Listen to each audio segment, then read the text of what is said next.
All right, Traitors fans, buckle up, because tonight's episode packed more twists and emotional gut punches than most finales. I'm here to break down every moment from the Traitors Canada Season 3, Episode 2, from Edge, of your seat drama all the way to that wild ending. So if you missed it, or just want to relive every twist, you're in the right place. We open after the eerie events of the first night, and Kareen, ever the dark hostess, lets us know she's in a bloody mood this year. 22 hopeful guests have arrived at her manor, but already she teases that chaos is brewing, and wow, she isn't kidding. Everyone's on edge, whispering alliances and plotting strategies while trying not to draw too much attention to themselves. You can feel the tension. Every player suspects Kareen has nasty tricks in store, and they're absolutely right. The first big twist of the episode. When the faithful successfully identify a traitor at the round table, 10 grand gets added to the prize pot. But this season, Kareen ups the ante, promising new surprises for both faithful and traitors. She establishes who's faithful and who's traitor, and immediately, the anxiety in the group spikes. There's suspicion everywhere. Some guests are already theorizing on who got touched, who flinched, and who looked guilty as the game kicked off. That leads us straight into the brutal recruitment dilemma for the traitors. The original duo, Kevin and another, are tasked with choosing just one person to round out their trio. Let's talk about the psychological warfare in this scene. Kevin wants Ty, the loyal, influential force who could help him glide under the radar. The other traitor wants Venus, seeing her as less suspicious and a safer pick in the long run. Neither wants to cave, and the room gets thick with tension. They both know this choice could make or break their entire strategy for the season. Eventually, after an agonizing back and forth that feels like a betrayal in itself, the decision is made. Venus joins the traitor team. Kevin's pick, Ty, is out of luck, exiled, and deeply disappointed, with no chance to defend himself or play the game as he wished. The fallout is intense. Bonds are broken, and the remaining traitors now have to work through their own trust issues. Venus, meanwhile, feels simultaneously relieved and on edge. She's grateful for the second chance, but keenly aware she's narrowly avoided murder. This opening sows mistrust, not just between traitors and faithful, but within the traitor ranks themselves. Morning comes, and the core gameplay continues in classic Traitors fashion. Breakfast paranoia. Everyone's counting heads, nervously guessing who got murdered or recruited overnight. Coco enters, nervous and jittery, and already some suspect guilt. Rhea gets a hero's welcome, but some are quietly wondering if she's the next target. Soon, Ty's absence is confirmed, and a wave of worry and sadness hits the group. Ty was seen as a key player, and his loss shakes up social dynamics. Conversations turn quickly toward suspicion. Kevin and Venus, now fellow traitors, must secretly build trust while dodging suspicion. But alliances are shaky. Coco, maybe too close to the traitors, is being eyed as a future target. Discussions spark about who looks nervous, who's fidgeting. Kagla comes up, apparently uncharacteristically anxious. creating another hot spot of suspicion.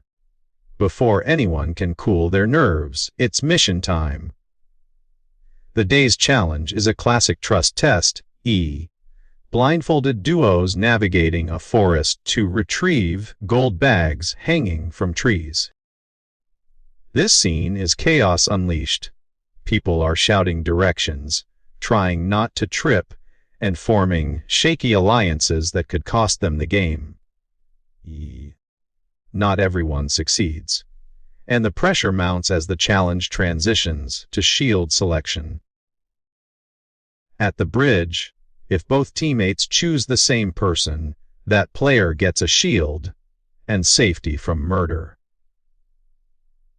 But mismatched picks mean no shield and, literally, the bridge gets torched in dramatic fashion.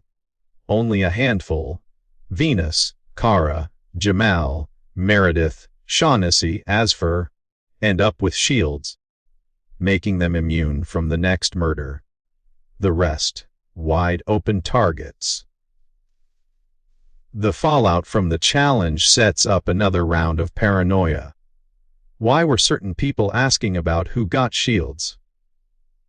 Was it genuinely for strategy, or was it a subtle attempt by traitors to keep track of murder-proof opponents? Kagla, again, draws scrutiny for asking directly. Her line of questions raise eyebrows, and she's now got a target on her back.